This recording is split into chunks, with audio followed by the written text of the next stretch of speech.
Totambola na mokili, omona makambu, tosalaka attention à chaque fois. La confiance n'exclut pas le contrôle. Mutunos tutunde okoki kotikela ye mwana na yo to opesa ye responsabilité que ce soit ya ndaku na yo tala lisolo o ya pasi ya kosakana te to benga ye jeune fille to pe petite fille azali cousine ya mobali ayaki conjoint et pas ya cousin na ye kasi cousin na ye tango babimaki batikeli ye mwana tango bazongi mwana ale poison na déclaration na ye alobi ke amonaki koko na bango abimi apesi eloko moko acha na poto oyo apesaki bébé vava akufi pasi ya kosakana te yango lisoto kobetela yo pe lelo. Yaya Kuluna abongwani akomi frère na Kuluna oyo ya Kaluka degré frère Moïse abongwani akomi frère Moïse degré abeti loyembo ndimelangai oyo pena nzambe ifalimbisa ye. Banana kombo banana kozate kombo. C'est comment on a Mona frère Moïse. Frère Moïse.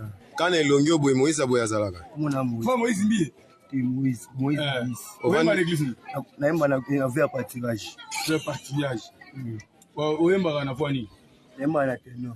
OK, salamu ile omo boton juma OK, oyemba rapide bien. Témoignage nanga. Okoma témoignage nanga. Témoignage nanga. Affaire Fali na Madame Akoko, ça fait couler beaucoup d'encre. Affaire Angoza Nini, Madame Akoko, une Togolaise déclare avoir eu les enfants jumeaux na artiste musicien Fali Ipupa. Fali Ipupa a reconnaître que Team Fali, équipe ya Fali, va porter plainte dans le tribunal ya Togo pour la hôtel de Makamwana oyo Madame Akoko azali koloba ye aibi angote. Madame Akoko a avoué que ba la Fali Bongo na Bénin. Est-ce que c'est vrai ou c'est faux? On va en parler dans cette émission, mesdames et messieurs. C'en est visiblement de trop pour Fali Ipupa. L'artiste congolais est interpellé depuis quelques semaines sur les réseaux sociaux, notamment par le biais de TikTok. Une femme togolaise se prénommant Akoko dit avoir eu des enfants de la star de la rumba. Pas n'importe quels enfants, des jumeaux, bien plus encore. La prénommée Akoko demande à voir l'artiste qui serait le père de ces deux jeunes. Fali Ipupa, c'est moi Akoko. Je mets des jumeaux. Je t'attends quand on va faire test ADN. La culture africaine en général, particulièrement Afrique noire, disparaissent. Pour nini, est-ce que l'autorité Afrique, la tout est restitué culture nabiso les loko mona bana nabiso bali kokola et loko ni ezali ko bebisa culture nabiso africaine noire en général télévision ba téléphone est-ce que moi ezalité tout ça la régulation pour na ko sauvegarder to ko restituer culture nabiso les loyo boyebi yango soki mwana muke opesier mwana popi ya mundele akozwa kasi opesier mwana popi ya mutu mwindu akoboya ba kotisie ba inculquer kaka culture ya mindele kaka mwana popi fota la mundele est-ce que ezali malamu to mabe mama oya leli to kozongi na opeka na émission ya lelo. Vous allez voir un enfant africain qui maîtrise toute l'histoire des colons, mais qui ne maîtrise pas sa propre histoire, qui ne connaît pas l'histoire de ses héros africains, qui ne connaît rien sur l'identité africaine. Parce que l'école s'est chargée de le cacher cela. Sans compter le fait que nos lycées, nos collèges, nos universités et certaines rues en Afrique portent les noms de Victor Hugo, Charles, ceci, cela, ceci, cela. Des personnes qui dénigraient l'Afrique. Mais leurs noms se retrouvent dans nos rues, sur nos collèges, sur nos lycées, dans nos universités. J'avais eu à faire une vidéo concernant ce sujet. Parlons maintenant de l'éducation la plus importante. Parce qu'un enfant peut être exposé à la télé, peut être exposé à un système éducatif pourri, mais s'il a des parents qui l'éduquent, qui lui montrent la vérité. Ici en Afrique, il y a certains enfants que si vous leur présentez une poupée noire, ils vont rejeter. Je vous explique pourquoi. Parce que cette poupée n'a pas la peau qu'il faut, n'a pas les cheveux qu'il faut et n'a pas la couleur de yeux qu'il faut. Zaïre ya lokumu, Congo ya lokumu à l'époque, Zaïre, ndeko ale bolojo aleli, pona ye alobi. Oh, est-ce que c'est vrai que le président Fachi aza utile na Congo pendant ce temps il a sali asi apesi Congo nini et loko nini oyo ye asali déjà pendant les 6 années oyo azalaki na pouvoir. Est-ce qu'il doit continuer à exercer rôle wana président de la République? Tokozo ngi na émission ya lelo. Ngana ukose bozui ata photo ya mutu moko boyata soki na botie fa na kiti. Vous me quittez à vite. Parce que ça, il nous apporte quoi? La kiti ya présidence. Parce que et service nani. À part coller là, na kolobake, atambola mboka kanga ba photo, il nous sert à quoi? À rien du tout. Le pouvoir, ils a tellement faible, ils a quoi tirer vers les balles opposition. C'est surprenant. Bazo la fait un mandat pour que ba sanctionner. Bosco ba la point. Ba kanga mute matina fait un mandat bon ba. Non mais yemo website bango ba pesi moto. Yemo nani? Est-ce mboka le chef de l'état le eza mboka bato nyonso. Mais inde mokonzi. Mokonzi po bato balingi aza mokonzi so ba boyi ba kolongola. Mais kasi bato la balingi on a yebisi ba za monda. Base la po ya Zoliette. Azoliette azo souffrir pour la peuple. Là la raté il est entre les avions pour le train. Là ba pas qui manda ko na boya makele. Ndeko na ngai to za sérieux. Ndeko le kwa makele la. Ala la raté wapi? Mais pour l'intérêt peuple. Oh, mais intérêt peuple ala la té pona. Est-ce peuple parce qu'il est entre les avions à Kende à la lobbying. Ba voyage ya ke à Ellipson. Bon, a réussi le cause accord à cesser le fait. Ah, accord à cesser le fait ba wande ba bimi donc. Ba pays ebele ba kumisi pays Namibie et pas wapi Namibie alobi niet. Désormais dans 2025 ba pays locaux là ba États-Unis, ba Canada, ba France, ba Allemagne et autres ba kobanda bongo koya na Namibie avec visa. Ba teli ba ngope visa liboso ba banda koya avec visa. Sans visa, pardon, mais si ekokoma avec visa pour que na Namibie. Pour Nanini, Namibie a imposé ba pays locaux là, États-Unis, ba France, ba Belgique, visa parce que bango pe bazoko imposer ba compatriotes na bango, ba citoyen namibien visa. Alors pour Nanini, bino boya pas la biso sans visa, bino biso to ya pas la bino avec visa, mais na imposer visa ngope pour pe sakate. Joli coup. Bravo à vous les Namibiens. Donc on a une émission ya Lelo.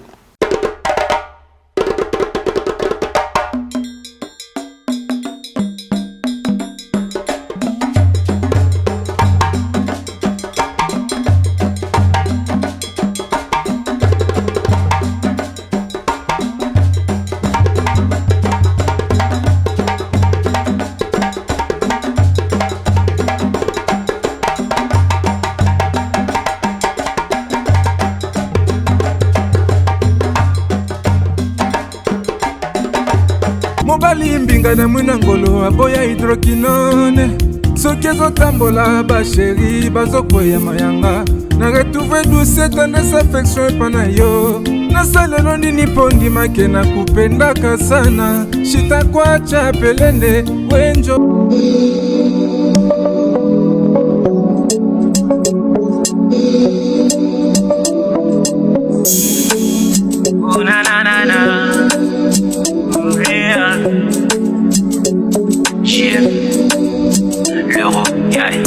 Mboka tozwe l'indépendance tala lilo yo tokoma kolela mboka ya bato ya Lumumba tala bétranger bazali kodondwa kuna bitumba na Goma bandeko na ngai bazali kokufa biso bapenaki mbuta masange kezongi isufi tolangwa Mobutu aloba lisanga moko tata be moko metala lilo tribalisme eleki na mboka Kongo bayebisinga kikufa eske nazalaki kidiba yango mpe nazomituna na nyabomisi mboka nanga mama nani abomi mboka yelele abomi mboka mama nani abomi mboka ya abomi mboka lipa na soma na 200 le koma 500 wanga na soma na 200 le koma 1000 francs soki natali to ya dollar décret et mata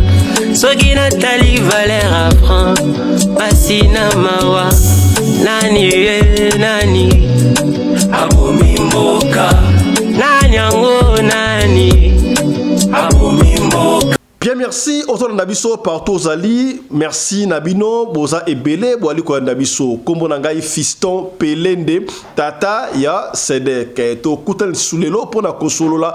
Mambi ma tali ba information o to pesa kabino d'abord et puis to betelio ma solo. To ko rappeler boye yaya yeba yango radio lokole télévision ezali chaîne oyo ya éveil ya conscience to yaka awa oui c'est vrai to betaka masolo oyo ezali ko édifier oyo ezali ko sunga batu masolo yango to inventaka yango te ezalaka masolo oyo bino moko bopesaka biso kasi toyebaka totiaka na bitu yambo tobeta lisolo topesaka na ba information ya moko mibale ya bamboka na biso ya Afrique en général particulièrement ya biso batu ya mangala donc etukaka bitema na bino te papa fiston pona nini obandaka lisolo mbala moko tete ya deux fois oyo tokobanda lisolo mbala moko ya parfois aussi tokobanda lisolo te tokopesa yo na information parce que bandeko mususu atalaka na ye kaka radio lokole alors toko captiver ya kopesa kae mwa bakabo moko mibale misato o ezali koleka bongo na continent na biso africaine en général particulièrement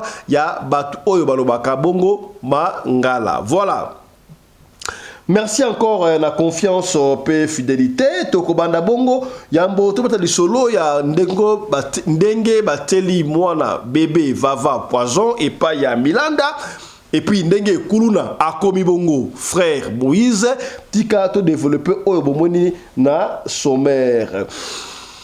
Tokende mbala moko na culture na biso africaine ya culture ezali ko disparaître ezali kutu moko ya makambu oyo ba occidentaux ba désudaire na projet na bango basala na livre démoniaque na bible maléfique oyo bango basala pona ko faire disparaître culture na biso bango tango bakoko na biso bayaka bakolo balobaka nini ke babikeko oyo ezalaka ba magie na biso ba protection na biso ba tumwindu ezali magie n'est-ce to boaka yango mais soko ke ilelo na ba musée na Belgique okomona ba bikeko na biso ba art oya biso ba masque oya bakoko na biso oyo ezaka ba protection na biso ba kosa biso ba koma ko utiliser yango yaya. Le parent, ici je m'adresse aux parents, vous devez apprendre à vos enfants la culture africaine, aux alliés africains, congolais, Kinshasa, Brazzaville, togolais, gabonais, apprenez à vos enfants à respecter notre coutume.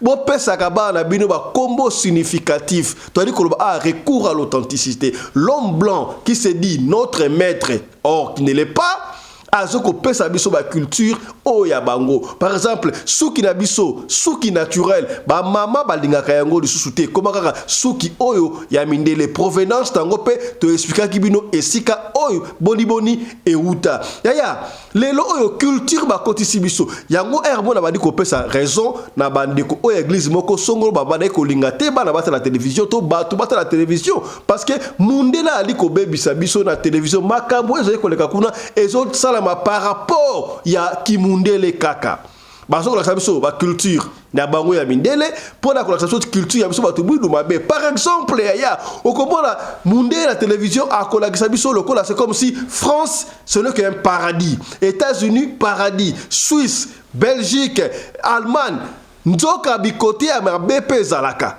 nzoka bikote o balala libanda pe ezalaka excusez-moi mais balakisa biso ya ngote pour la balakisa biso ya ngote mais biso bo batu mindu au lieu pe to za la culture wana to lakisa bana na biso ba pays na biso kaka côté ya malamu to lakisa bango pour la biso non tala comment est-ce que mboka ya munde ezali kitoko tala comment est-ce que mboka na biso ezali mabi. Il faut faire très attention à ya ba exemple ezali légion lelo yo mundele comme si asa inventaire est-ce que bana na biso bangonde balakisa biso ça la bana popi.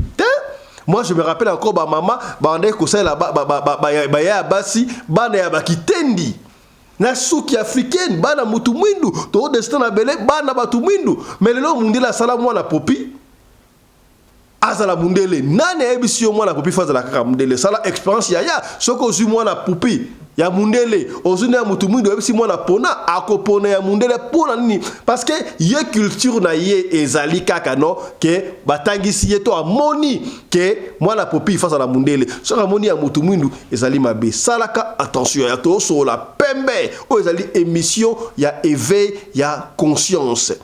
Yo mama kaka ba produit ba kabelo ba kingani pona yo ya noir naturel olingi yango te olingi kaka ochachoko okoma pembe tangu mwana omona ezo kitana descendance ya epesi pasi mama oyo a expliqué puis aleli exemple à suivre Landa. La plupart des choses difficiles aujourd'hui à changer a débuté avec les enfants. Africains, sentez-vous salués. Je vais vous demander de partager cette vidéo massivement parce que ça fait partie de l'une de mes vidéos d'éveil les plus importantes. Vers les années 1942, les enfants africains avaient des poupées qui leur ressemblent. Ceci leur permettait de s'accepter tels qu'ils sont et d'honorer également leur identité, de donner de la valeur à qui ils sont réellement. Et aujourd'hui, ce n'est plus le cas parce que plus les poupées blanches sont fabriquées, plus les enfants africains rejettent les poupées africaines. Un enfant est facile à manipuler et exposé à certaines choses, ça devient pour cet enfant sa réalité et sa vérité. Et aujourd'hui, je vais vous parler de quelques facteurs qui entretiennent le rejet de notre identité, qui débute avec les enfants. Et ces facteurs sont la télévision, l'éducation religieuse, l'éducation à la maison et le système éducatif que nous avons en Afrique. À la télé, on montre toujours l'Occident comme c'est beau, comme c'est propre. Le côté néfaste, on ne montre pas. Et le taux de dépression qui est dans ce pays, on n'en parle pas. Mais ceci pousse nos enfants à convoiter l'Occident et à dénigrer l'Afrique. Au niveau de l'éducation religieuse, c'est pire. Parce que quand un enfant naît, il trouve une idéologie que ses parents ont adoptée, il commence également le suivisme. C'est-à-dire, il commence à faire comme les parents ont fait. Il peut se retrouver à l'église ou à la mosquée. Et quand il lit les livres, il se rend compte que les prophètes les plus importants étaient des blancs. Les saints qui sont mentionnés dans la Bible étaient des blancs. Les personnes qui ont eu le privilège d'écrire des hadiths étaient que des arabes. Ce qui laisse un côté dévalué de l'Afrique aux yeux de nos enfants. Parlons du système éducatif, surtout en histoire. Vous allez voir un enfant africain qui maîtrise toute l'histoire des colons, mais qui ne maîtrise pas sa propre histoire, qui ne connaît pas l'histoire de ses héros africains, qui ne connaît rien sur l'identité africaine. Parce que l'école s'est chargée de le cacher cela. Sans compter le fait que nos lycées, nos collèges, nos universités et certaines rues en Afrique portent les noms de Victor Hugo, Charles, ceci, cela, ceci, cela. Des personnes qui dénigraient l'Afrique. Mais leurs noms se retrouvent dans nos rues, sur nos collèges, sur nos lycées, dans nos universités. J'avais eu à faire une vidéo concernant ce sujet. Parlons maintenant de l'éducation la plus importante. Parce qu'un enfant peut être exposé à la télé, peut être exposé à un système éducatif pourri, mais s'il a des parents qui l'éduquent, qui lui montrent la vérité. Ici en Afrique, il y a certains enfants que si vous leur présentez une poupée noire, ils vont rejeter. Je vous explique pourquoi. Parce que cette poupée n'a pas la peau qu'il faut, n'a pas les cheveux qu'il faut et n'a pas la couleur de yeux qu'il faut. Les enfants africains qui acceptent les poupées africaines, ce sont des enfants qui ont eu une bonne éducation sur leur identité. Un peu comme avec les poupées Zinga de Vikasa. Une maman qui décape sa peau sur les yeux de son enfant, vous appelez ça quoi? Elle achète certains produits et au fur et à mesure qu'elle utilise ces produits-là, elle quitte de noir à brune. Là, vous êtes en train d'éduquer votre enfant. Et l'éducation visuelle est la plus dangereuse. Je pense que je dis ça dans la plupart de mes vidéos. Ce que l'enfant voit est plus dangereux que ce que l'enfant écoute. Une maman qui défrise ses cheveux lorsqu'elle a les repousses. Mais sa propre fille n'est pas défrisée. Plus tard, je vous dis bien plus tard, ce qui passe par la tête de cet enfant, si elle n'a pas eu une éducation sur l'identité, elle va vouloir se défriser comme sa mère. Parce que les cheveux lisses, c'est plus facile que d'entretenir les cheveux que Dieu nous a donnés. Une maman qui ne s'intéresse qu'aux perruques lisses, blondes et tout, et en plus qui ne se rapproche même pas de la texture des cheveux de ses ancêtres, est en train de donner une éducation très dangereuse à son enfant parce que l'enfant sera concentré à vouloir ressembler à maman. Vous n'allez jamais voir Hannah Montana mettre une perruque afro-africaine se pavaner sur le tapis rouge à Hollywood avec jamais. Et quand vous faites tout ça sous le regard de votre enfant, de manière inconsciente, vous ne savez pas que l'enfant va cultiver le même champ que vous et aura les mêmes récoltes que vous. Et plus tard, va inculquer cette manière de cultiver à la future génération qu'elle aura. Mais ensemble, il est possible de briser cette éducation mentale que les colons nous ont laissée comme héritage avant de nous détruire intérieurement. C'est pas de la faute de nos mamans, mais c'est un processus qui a été mis en place. Et sur l'effet cumulé, ça a donné ce que vous voyez aujourd'hui là. Donnons-nous de la valeur parce que nous sommes belles et en plus nos cheveux défient les lois de la gravité. Je ne sais pas si vous vous rendez compte, mais c'est tellement bien d'être africain. Je ne sais pas comment je vais vous expliquer. Ou alors je vous prête un peu de ma manière de penser. C'est trop bien d'être africain. C'est d'abord une grosse bénédiction. C'est une joie. C'est une chance d'être africain. Analyste politique mwana mboka Alain Bolo jwa lors ya intervention na ye na émission à confrère na biso moko songolo ye alobi azali komona te mutu oyo jouer rôle ya président ya République démocratique du Congo importance na ye parce que avant il écoute qui bien pendant qu'il a joué pouvoir il y a rien oyo que président azoko ko défendre mboka ote est-ce qu'il dit vrai ou il dit faux pour na yabi ba koki kutu ko remplacer alors puisque quelqu'un qui ne azoko kate ko exercer fonction on peut pas les changer est-ce que c'est vrai que le président actuel azoko koka toi azoko kate toi ça la fort pour na akoka pour na ko zongisa le kumu oyo ya bana Congo auto perda à l'époque suivez Alain Bolodjoa et bongo tozonga ngana vous préférez bozui ata photo ya mutu moko boy ata soki na botie fa na kiti vous me quittez à vite parce que ça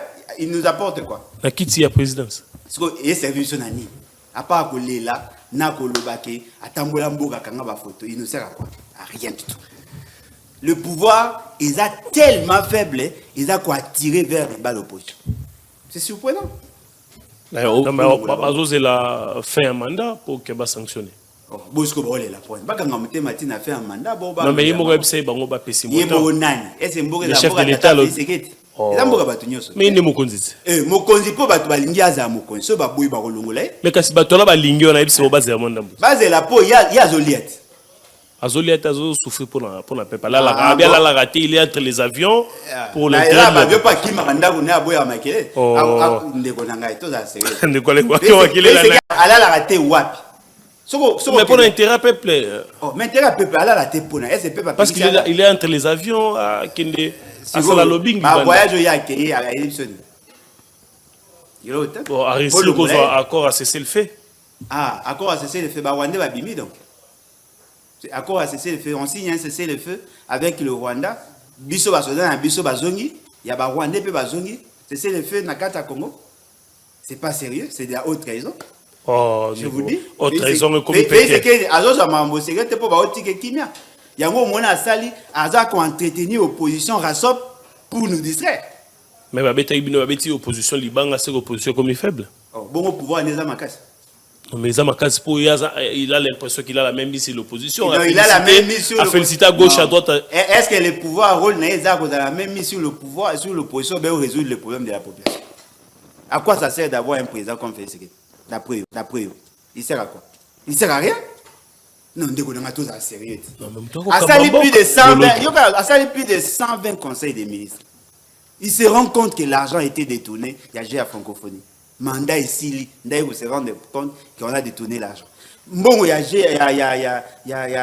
ceux qui n'ont rien, pas détourné. Bon, il y a centre financier, pas détourné. Bon, il y a programme à 145 territoires, pas détourné. Bon, à 100 jours, bon, à Chile-Gelou. Tous les programmes et le projet y a initié, pas détourné. Il ne sert à rien parce que nous sommes condamnés à vivre dans l'insécurité, dans la pauvreté, dans la précarité, dans la promiscuité. Mais si nous prenons la meilleure des décisions, aujourd'hui, on change le tout. Bon, mais maintenant, on va imaginer ce Tolongo fait ici. Tolongo a toute sa bande au pouvoir. Tu as imposé un nouvel ordre politique. Je suis sûr et certain, aucun président ne va plus s'hasarder à prendre des décisions à la légère. En ce moment-là, le peuple devient Mokonzi. Peuple devient Mokonzi. Tant que le peuple a aucun sac, bateau ne va pas il n'y aura rien. Batouaba ngabinote? Batouaba ngabinote? Muyibi ayibi mbongo batangi Nicolas Kaladi bayembele banzembo. Afani kimia na mboko pas à l'aise. Ah non. Non. Ba miyibi baleke bele. Très bien. Mokonza yibate. Yaya, tenez bon, le Congo va redevenir Congo. Congo et le Kumu. Je me rappelle encore à l'époque du Zaïre, le grand Zaïre de Mobutu. Mobutu appelle ça qui valeur chez les Zaïrois. On craignait les Zaïrois partout. Et c'est grâce au pays, à Zalani, aux Zaïrois, on te craint parce que le président avait cette autorité-là. Je me rappelle encore la guerre à Tchad. Babadeko Simbate, mais quand on a fait appel aux Congolais. Zaïrois de l'époque, Mobutu avait fait table rase. Tout le monde craignait les Zaïres. Tout le monde craignait le Congo de l'époque. Est-ce qu'on va redevenir Congo là? Très bientôt. On les souhaite, j'ai toujours dit, force à vous, nos forces armées congolaises. Nous sommes tous derrière nos militaires. Bendele Ekoya, Teto Bunda, pour récupérer Eko le Congo. Alors, pour rafraîchir nos mémoires, l'histoire est une science qui étudie les événements du passé pour corriger le présent, afin d'envisager les futurs. Tala, image Oyoka nous fume encore. Zaïre et le Koumou. Mobutu était orgueilleux. Trop potent, là, Yemoko. Pona, ba béret rouge, ba béret vert. Zaïre et le Koumou. Vous brandissez un passeport congolais de l'époque Zaïre. On vous craint. Suivez ce qu'a été Mobutu à l'époque. Je crois, et qu'on a Moussabounou Makamebele, et qu'on fait une mémoire. Suivez.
Oui.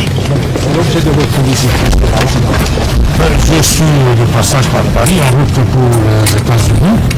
Je crois que la simple politesse voulait que je rencontre le président de la République française. Avez-vous parlé du Tchad, monsieur le président?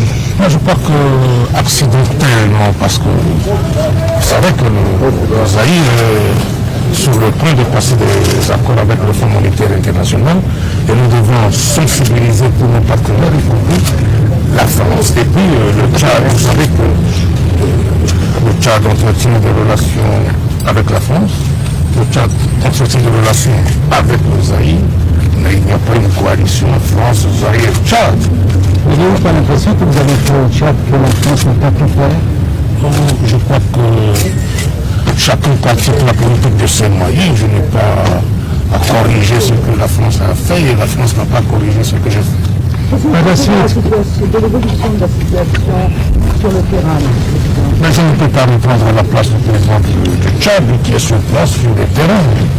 J'ai mes hommes là-bas qui sont sous son commandement et c'est tout, ça s'arrête là et je suis informé, c'est tout. Est-ce que vous avez donné un délai à ces hommes avant que vous avez envoyé au Tchad? Est-ce que vous avez donné un délai? Jusqu'ici, non. Tout ce que nous avons fait, c'était de placer ces hommes sous le commandement de l'état-major tchadien. Et d'ailleurs, à ce sujet, j'ai suivi comme tout le monde la prise de position de trois journalistes de TF1. Ça, je regrette l'incident, mais il ne fallait pas présenter le problème comme si c'était les autorités zaïroises qui avaient donné des ordres aux soldats zaïrois d'agir comme cela s'est produit. Donc, ces soldats, ces militaires ont reçu des ordres des autorités d'être dépendants. Je crois que c'est ça le problème. C'est ça la précision à donner. Monsieur le Président, oui. De quelle façon comptez-vous soutenir le président Nissimabé? Eh bien, j'ai là quelques 6 avions, j'ai 2000 hommes, je crois que c'est sous son commandement, j'insiste encore là-dessus. Monsieur le Président, si le type de détenus arrivent dans la ministère, les troupes arrivent par un peu à combattre. Mais ils sont là pour quoi faire, d'après vous? Vous envoyez 1000 commandos et 1000 parachutistes s'amuser. Monsieur le Président, lors de l'envoi des mêmes troupes sur le commandement de l'OIA, il était question que les troupes ne devaient pas combattre. Eh bien, c'était l'OIA. Maintenant, ce n'est plus l'OIA, c'est Nablé, le patron du pays, qui a lancé un appel angoissé aux Zaïre, et le Zaïre a fait ce que vous savez, c'est tout. que le Zaïre a mis à sa disposition 2000 hommes, commandés par la justice. Voilà tout. Vous aurez combien de temps Ça dépend du gouvernement tchadien, de l'état-major tchadien. Ce n'est pas à moi de dire 2 mois, 3 mois, 6 mois. D'ici là, on verra. Est-ce que vous avez demandé une aide accrue au président Reagan en faveur du Tchad? Je crois que c'est le Tchad lui-même qui l'a fait. Oui. Je ne peux pas agir de vous. Vous approuvez cette demande? Non, mais je crois que le Tchad s'était adressé à tout le monde. Pas seulement aux Zaïre, ni aux Américains, ni aux Français. À tout le monde, disons à tous les pays africains. Monsieur le Président, est-ce que vous êtes informé de l'incident qui a opposé des militaires zaïrois à N'Djamena et l'équipe de la télévision? Je viens justement d'en parler. Et le problème, je m'excuse beaucoup, d'abord, je regrette l'incident. Ensuite, le problème était mal présenté. Ces militaires zaïrois sont sous l'autorité de l'état-major tchadien. Ils ne relèvent plus pendant tout leur séjour au Tchad de mon commandement. Je crois que cette précision est de taille. Ces militaires ont reçu des ordres concernant la garde de l'aéroport. Je ne sais pas ce qui s'est passé exactement. Quel genre d'ordre ils ont reçu, ça j'ignore. Monsieur le Président, à Kinshasa l'année dernière, pour le sommet des pays d'Afrique et de France, il y avait là 38 pays africains présents, dont les chefs d'État et de gouvernement ont reconnu Sénabré. Ensuite, cette année, au mois de juin, vous avez suivi le problème, puis Sénabré était avec tout le monde en Éthiopie, à Addis Abeba, et personne n'a osé mettre sa légitimité en doute. Donc nous ne parlons pas ici d'un régime, mais d'un gouvernement légitime, reconnu par toutes les instances internationales. Mais vous êtes le seul à avoir envoyé des hommes là-bas. Je fais ce que je peux. Est-ce que votre ambition est de devenir le président de la... Je n'ai pas d'ambition de devenir quoi que ce soit. Je reste ce que je suis. J'étais tranquille chez moi, il s'est adressé à moi, j'ai réuni mon état-major, les autorités de mon pays, et on a jugé bon de répondre. C'est ce que nous avons fait. On n'a pas fait ça pour devenir gendarme. Non. On n'a pas cette ambition. Monsieur le Président, on dit que notre États-Unis a envoyé à N'Djamena, c'était en fait une façon d'utiliser d'envoyer cette aide aux Bien, je crois que vous n'allez quand même pas me dire que les mirages sont américains, les marquis sont américains, ces soldats sont américains. Je crois que nous avons fait, et tous les avions qui ont transporté ces militaires sont zaïrois. Je crois que n'allons pas jusqu'à dire des choses qui ne tiennent pas. Je m'excuse beaucoup. Je vous remercie. Je vous remercie, Madame Paudouki.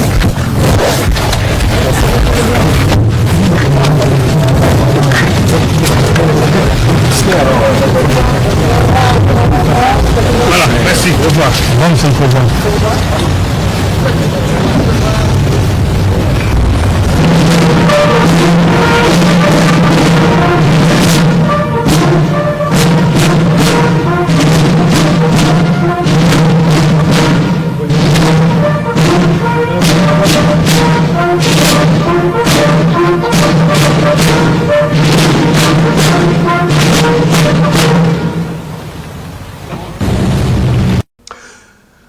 tolobela makambu oyo ya faire fali na ba jimo togolais ngai to pesa ngai mutu ko soit to laksa kibino déjà lobby bo mode commence que la jeune dame oyo entre parenthèses a insulté ki ba togolais na ba togolaise conso ba soki photo na ye ba kedaki na ngopa nganga pa rituel conso bo partager ngo kasi esilité lelo to ngito proposer bino to mona femme moi si yango comme on a akoko voilà akoko oyo ye a déclaré que a kutana na fali na Benin babota bana ya mapasa wana bazali ba jimo fali azoko boya yango abi ayebi mwasi ante fali est allé encore plus loin pour la porter kutu plainte na parquet togolais que tala mwana bino akoko azoko kosela ngai makambu na sana bana mibale na ye. Est-ce que c'est vrai? Fali ayebi histoire ya koko to ayebi yango te parce que Fali déclare yena équipe na mobimba ke azo blasphémer azo salir parce qu'il est Fali. Est-ce que c'est vrai ou c'est faux? La ligne ta la vidéo est-ce que moi si wana wa azo loba wana akoko ko la moi si ya Fali tala kunteki tala kubamba soki azalaki moi si ya Fali bon Fali azali ko wangana pour nini on n'a pas de preuve, nous on ne sait pas parce que moi si azo loba akuta la gina Fali na Benin. a explicité yango na lingi landa yango na bokebi tika ki fanatisme landa yango et puis revenir tela biso commentaire wana yo omoni yango ndenge nini. Suivez. C'en est visiblement de trop pour Fally Ipupa. L'artiste congolais est interpellé depuis quelques semaines sur les réseaux sociaux, notamment par le biais de TikTok. Une femme togolaise, se prénommant Akoko, dit avoir eu des enfants de la star de la rumba. Pas n'importe quels enfants, des jumeaux, bien plus encore. La prénommée Akoko demande à voir l'artiste qui serait le père de ces deux jeunes. Fally Ipupa, c'est moi Akoko. Je mets des jumeaux. Je t'attends quand on va faire test ADN. Cette affaire, digne d'un film de Papa Outé, la célèbre chanson de l'artiste Stromae, semblait comme une rumeur pour certains, une blague pour d'autres. Lentement mais sûrement, cela a pris de l'ampleur et a fait réagir officiellement l'artiste qui dénonce des allégations totalement infondées et absurdes. Pour le groupe Fally Ipupa, je cite, « Ces accusations diffusées sur les réseaux sociaux constituent une tentative manifeste de porter atteinte à l'intégrité et à la réputation de Fally Ipupa. Nous examinons toutes les options légales disponibles afin de répondre de manière appropriée à cette campagne de désinformation. » Fin de citation. Le groupe Fally Ipupa précise par ailleurs dans son communiqué qu'une plainte a été déposée auprès du procureur de la République togolaise. Dame Akoko dit avoir rencontré l'artiste Fally Ipupa au Bénin. L'artiste nie toutes les accusations portées à son encontre. Qui croire entre Dame Akoko et Fally Ipupa, l'artiste congolais? De toute façon, la justice saisie va certainement trancher l'affaire et s'il le faut par un test d'ADN. En dehors de nos frontières, ça rappelle tout ça information il y a pays non surtout il y a monde entier particulièrement pas pays africain pardon. Alors tout le monde ni kitoko bravo pour les Namibiens pour la nini bravo il y a solo bah occidentaux, bah désudaires, bah mon l'Afrique ne peut pas vivre sans eux. Or nous le savons tous que l'Afrique peut vivre sans l'Occident, mais l'Occident ne peut jamais vivre sans l'Afrique. D'être monnaie un gros documentaire et bima par-ci par-là. Pour la ligne de la qui Occident, alingi aya mboka Afrique. En Afrique et c'est là sans problème, sans condition, bah yaka pe, bah sali o ba ko sala bazongi. Sanga ko baka biso tokena mboka na bango ala ata balobi yo kanista tokena ko dina na mai na Méditerranée tokena ba États-Unis na makolo ba Brésil konso et ça n'a pas d'argent. Non. Batou basa na bambongo basa ko de ba subsistance ba na ba moyen de vivre là surtout mais bazo linga ko pesa batu visa te pona nini na seka ko tu histoire de comment loba mais papa fisto. À l'époque, bango bana ko so ko na biso makasi ba ke na États-Unis ba ke na sala bisana na Europe. Mais sikoyo biso mo to linga ko ya to futi tike biso mo bazo linga to ya te pona nini. Il faut aller-y comprendre. Mutana mbongo na yi. Ana substance, ana nyoso tu ake na ambassade azo visa bo pimele visa. Pona nini bo pimele to visa. Alors, nyoso te banana 1 Namibie, premier pays africain au yalobi non na Occident. Désormais, à partir de 2025, bah décider de surtout États-Unis, France, Belgique, Canada, Allemagne, pour na koyana Namibie, bah bandi ko exiger bango pe bino pe bokende bozwa visa. Boko yali sous Namibie pambate. Oh, c'est vrai kitoko makasi. Pour na nini Namibie ate yango dengo mais on ne comprend pas. Soki Namibien, boroba kito na pays sans visa. Ce qui Namibien alinga kende kuna bozo boya aya. Bozo visa mais ce qui Namibien akera ambassade azwa visa bozo ko linga ko pesa ye visa te à quoi bon? Parce que c'est la relation gagnant. Ce qui bino boya ka para biso sans visa boko sali oboko sala bozongi. Pour la nini so biso ntoya bozo tsa biso bakal. Ah, donc désormais pays wana totangi bakobana kokota bongo Namibie avec visa. Soki ba pays africain balandi. Valeur ya Afrique et kozonga talatina to ali ko prôner chaque fois to ali ko loba recours à l'authenticité. Est-ce que comprendre yango? Le président africain, les dirigeants africains, réveillez-vous, c'est maintenant ou jamais. Mettons-nous ensemble, boutez l'ennemi d'ailleurs, afin que l'Afrique puisse récupérer sa place. Rappelez-vous, l'Afrique est le berceau de l'humanité. D'ailleurs, France Fanon l'a dit. L'Afrique est une gagne dont la gâchette se trouve au Congo. Soutenez Congo. Chassez des rebelles qui sont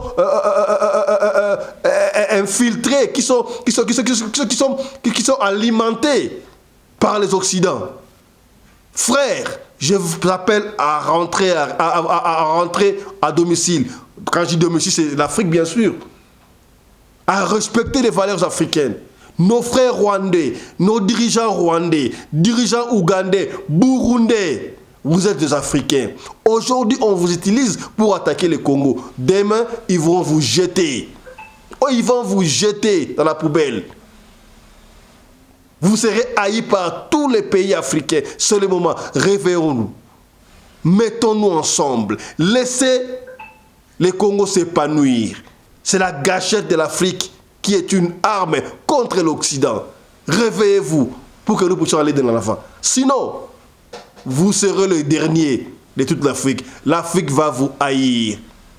Ne faites pas la guerre au Congo. Parce que le développement de l'Afrique viendra à partir du Congo. Oh, tu l'as quitté, tu l'as dit. Puis aussi, la Namibie n'a décision Oyo à juger. Quoi, c'est comme une nengouada. Tu comprends au Kenya, tu comprends la poignée. Parce que, comme ça, c'est difficile. Et il y a encore tout le monde en des extraordinaires. Dans l'Europe, dans l'Amérique, en Afrique, ici, partout. Mais si on se met ensemble, on valorise Bambo Kanabiso. Je crois, occidentaux, on comprendre, on lâcher. Voilà. Guys, this is the best news I've heard this week. Take a listen. The Namibian government has announced that from April 1st, 2025, travelers from at least 31 nations, most of them in Europe, will be subjected to visa restrictions. Namibia's cabinet made the decision after the countries refused to lift visa requirements on Namibian citizens. Some of the foreign nations that will be subjected to visa regime are the United States, France, Germany, Britain, Canada, and Italy. The others are Belgium, Switzerland, the Netherlands, Japan, Norway, Austria, and Portugal. The list also includes Sweden, Spain, Denmark, Ireland, Finland, Ukraine, and Armenia. Namibia says its relation with the mentioned countries was one-sided, given it had exempted their travelers from visa restrictions, but the foreign nations declined to reciprocate Namibia's gesture. Honestly, this is a very good news. Like, this gladdens my heart. Like, I'm so elated because Namibia has taken the step to do the needful. You see, this is what we are talking about, right? It's not that we don't want to have friends or partners, but it should be on a quid pro quo basis. It should be on a quid pro quo basis, not a kind of partnership or friendship that only benefits you. You understand? So this is what we are talking about. Equal partnership. You do for me, I do for you. You scratch my back, I scratch your back. That is how it's supposed to be. No one is more important than the other. No one is superior to the other. We are all the same. Quid pro quo. Bravo, Namibia. Good job, Namibia. Yaya Kuluna moko ya Kanluka a commis frère, a commis frère Moïse. Yaya, je ne sais pas, fléau ya Kuluna, qu'est-ce qu'on doit faire pour finir en gros? Ministre intérieur, on a vécu pendant longtemps, même l'époque de Mobutu. Il y avait l'époque, Diango, Motoliongo, tout à la télévision, mais pas jusque pendenge komi mokolo alléluia ya ezali ko pesa passe ya ko sakanate okoka tabo quartier mokote oke la quartier musute sans pour autant soit papier du chat to ba yibi eloko passe ya ko sakanate ki phénomène kuluna oyo to yebi ke ezali spirituel bino ba pasteur bo pronaka bo pundra pona ekolo bo sambela pona kikuluna oyo bo lala na mabele bo yokaki to laksa bino témoignage ya frère Mathieu Badjoko.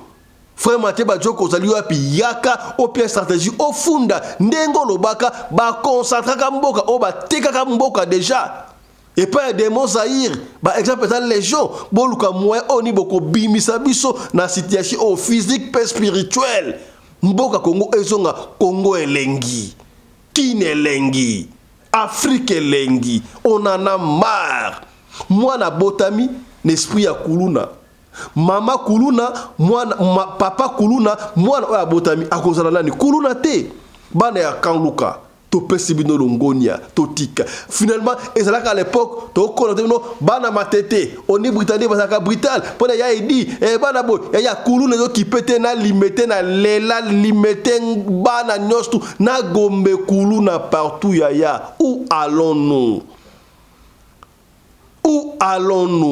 Soki ministre intérieur à côté à sisi mandat to alongwe akoki kosilisa kuluna te, cela veut dire que akoki na yemu akambu ote. Pasi ya. Pasi na motema. Phénomène kuluna oyo komi fleur moko ya kosakana te, on doit mettre fin. Mama benda mo alors batoyi. Ce qui est grave, toyoka peto mona bakuluna mususu ba coopéraka kutu na ba policier ba souciat. Okomona soki balance opération officiel ko yesa bakuluna non yo kima mikolo ya ko ate poto zona opération songolo pakala pona nini poto ki kuluna yibi téléphone ayibi kabelo ayibi bijou na lobi nango akoya apesipe commandant ya souciat mo eloko na ye on dénonce tout ça tango bazo kangaka bakuluna mais babimaka ndenge nini ya kanya maka sepe yango wana général ça surtout tout le monde comment est-ce que certains kuluna se sont transformés en charpentiers en maçons. Bakoma kosala misala, bakoma utile. Chose grave yaya. Fleur de kenemabe. Okomona un enfant qui te parle très bien à l'acte de Voltaire, a kenarape classe, ana ISM kuluna. C'est très dangereux. C'est très dangereux yaya. Pour un beaucoup de Congo démocratique. C'est très dangereux. Il y avait Natalaki Monsieur Moroboye dans les réseaux sociaux, papa moko kopia solution pour les kuluna abi, pour la solution ya kuluna, ceux qui ba kaingi bino ka kuluna. Ali ba bomi malamoko au lieu que na kama kanimaka c'est ba kainga o kuluna ba bomi ça aussi c'est un peu dangereux parce que ba ko bando ko sala ka ba tu makambo boko ya ko ba innocent à moins que bosa na confirmation ya na kuluna mais même kuluna mais alors cela sous effet moko boyi est-ce que d'une part que kuluna o c'est comme makasi boyi parce que y a pas d'emploi on peut aussi dire ça c'est parce que Moussa les athées. Bana ba classe ba aussi sa classe musala ezate est-ce que ils appellent une de cause oyo kune comme makasi on ne peut pas exclure ça ce qui te créer emploi est-ce que kuna peut diminuer tala kuntseki tala kumamba tala kuluna oyo un bon chanteur arabia tiki kuna a commis frère Moïse dégra yembi dégra soloba mais on peut encadrer ces jeunes hommes na côté la musique akomisa valeur pe amboka na biso te landa kuluna oyo ndenge akomi frère Moïse d'après kitoko landa banana kombo banana kozote kombo c'est comment on nani mona frère Moïse quand elongi oboy Moïse aboya zalaka mona Moïse mbi Moïse oyemba l'église na yemba na vers partirage oyemba na fwani yemba na teno OK salamu ile omo boto ndima OK oyemba rapide bien témoignage nanga okoma témoignage nanga okoma témoignage na masolo na betela motote je suis au témoignage masolo na betela motote oh yeah on dit pas on doit le mystère mon dit pas on dit pas si non pas le mystère non pas beaucoup dit on doit le mystère kanga wana kala de mwana mo tukobetela osika bwe lisolo ya Milanda na vava yaya. À chaque fois, la confiance n'exclut pas le contrôle. Ce n'est pas tout le monde yo kotike la moana na yo. Ozalaka na Europe, na Afrique du Sud, partout na Angola. Olingio kende et pas na bino vacances na Kinshasa to wapi. Otiki moana na yo pas ya voisin, pas camarade na yo. Yaya, telanga moana na Afrique na osalaka 2 semaines. Yaya. Racheter le temps quand les jours sont mauvais. Oyebite. Tala petina. Nazoko insistera pour un anti-poison. Yaya. Anti-poison. Et donc qui peut te moana mukolo. Il faut pas lier un go pour oyebite. Miranda. Yemo quand on a 20 ans. Mais si on a une vidéo, les communs qui ont 20 ans. 20 ans, ils ont trop belé à cause de moins de 20 ans. Mais c'est pas ça. Ça a un traumatisme. On ne sait pas. Miranda aiko vanda epa ya cousin na ye. Cousin na ya mobali, asiakola, abala, asana bana 5. Miranda, je crois, à moins de 20 ans, même quand on a 20 ans, il y a des images, on va être à Kola Kati, le Kola Meda, on ne sait pas. Tant qu'on va pas cousin na yé, va faire très bien. Bana misu super cousin na yé, parce qu'il a âge le Kola yé, pour présenter. Il y a eu un jour, Oyo, bakena qui fête. Cousin na yé na moi si, na ba na 4, baké fête. Oh, bah ça va âge mon Miranda. Miranda n'a pas voulu aller na fête, wana atikali na yé. Atikali na ye alors batiki na oya muke ya suka komo na ye vava o bozomona image omona eza vraie image yango wana ya alors tangu vava atikali na Miranda Milanda yaya vava bébé n'est-ce pas ayebisi non Milanda na yoki nzala Milanda akoti na cuisine asaleli bouilli poto Azu poto apesi vava bébé moi na moins de 5 ans abandi kolia aller tango asilisi kolia kaka boye vava bandi kosanza asanzi kosanza wane komi grave ti tango ba parents ba ekoya cousin ekoya na mama na bandi ko tali ba no Miranda pardon vava azoko sanza makasa sanza boy nini o pesa kieni on appelle ka poto bazui mwana vava kimi na mbangu l'hôpital tant kimi na hôpital les bébés vava n'a pas pu résister elle a succombé à Koufi et pesi passe ya kosakana te a Koufi ndeni mbila ye poza makambuya poison en fait bakam omta Koufi azalaki na nani azalaki na bon azali ko la maman non parce que Milanda azali cousine ya mbali obenga ko la maman bango so bana mike bezaka maman non azalaki na nani azalaki atikalaki na Milanda opesa ki nini ona pesa ki poto parce que nini o tchaki nini na poto wana et le côté tellement pression les cas qui makasi na commissariat na bana quartier ba te pression ko sakana te alors Milanda était obligé ya quoi avouer o pesa ki o tchaki nini nango na poto wana Milanda qui dira tant on sa poto a monikoko na bango soki amonaki na rêve soki apparaîtra ki boye apesi mo eloko barabino ta eloko na poto ye pas zu yango ate yango na poto et puis et disparaît ko nga zu yango akei ya mo kilo za makambo masolo oto beta ka eso ko kolisa biso est yo kola kate yo simba ke loko te yo simba kate. Il faut simba quelque chose. Il y a partage ba émission ou radio le télévision pour ce que sungiote et ko sungande komoko songolo et sikamoko pakala. O combien voilà et kendaka ndengo wana yaya. Et kendaka ndengo wana. O ebike pression l'équipe. Bila da ko expliquer ndengo wana. Koka ngo nani photo image image vraie. Finalement on ne savait plus quoi faire. Maman dit que on a âge nini elle s'est dans la 20 ans et la a comme le traumatisme il y a un moto contenu bon extrême qui ndenge mambo le cas qui est bon tozonga suivez. How old are you? Slap you. 20 years. 20. Say your what? 20 years. Hold on. Yeah, everyone should come down. Come. Mona Chimso, how old are you? 20 years, sir. 20 years. You. To get the information. You are 20 years. She's not a small baby. ATC. When did you born? I was born on 222 September 16th. 222 September 22. 2002. Botani vidéo, est-ce que vous n'avez pas compris que l'enfant Milanda, parce qu'elle est aussi enfant, est-ce qu'elle a 20 ans? Je ne sais pas, moi je ne crois pas qu'elle a 20 ans. Donc elle peut avoir moins de 20 ans, mais elle a 20 ans. Pour moi, c'est un traumatisme. Soukanango, police et quand écoute Milanda te, famille Rubotika Milanda Siko Azongi et Pana Bango. Mais Vava, la petite Vava a été enterrée, décédée. Que son âme repose en paix. La confiance n'exclut pas le contrôle. Yo tika kabana na yo pas n'importe qui.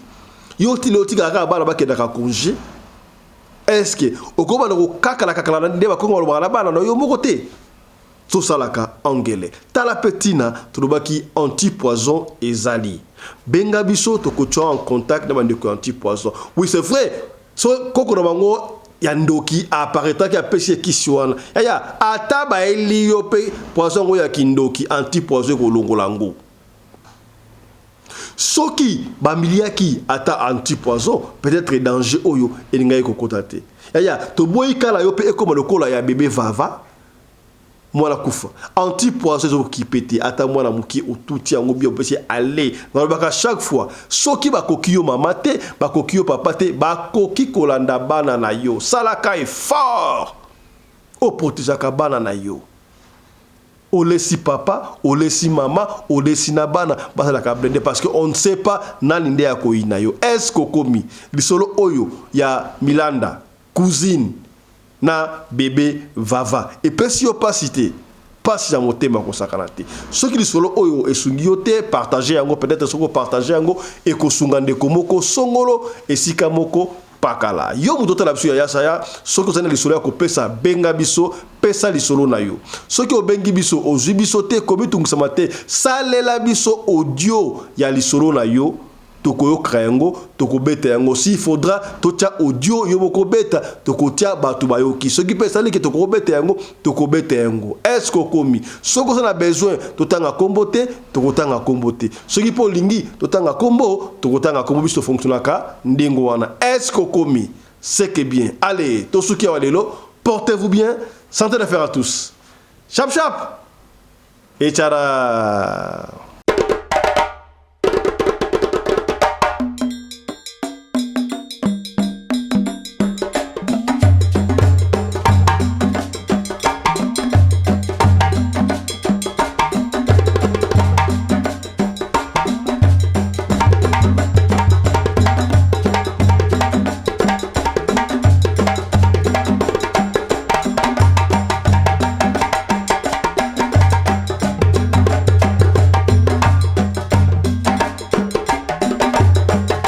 Mbinga na mwina ngolo aboya hydroquinone soki ezotambola basheri bazokwea mayanga na retrouve douce tendresse affection epa na yo nasalelo nini mpo ndimake na kupendaka sana shitakwacha pelende wenjo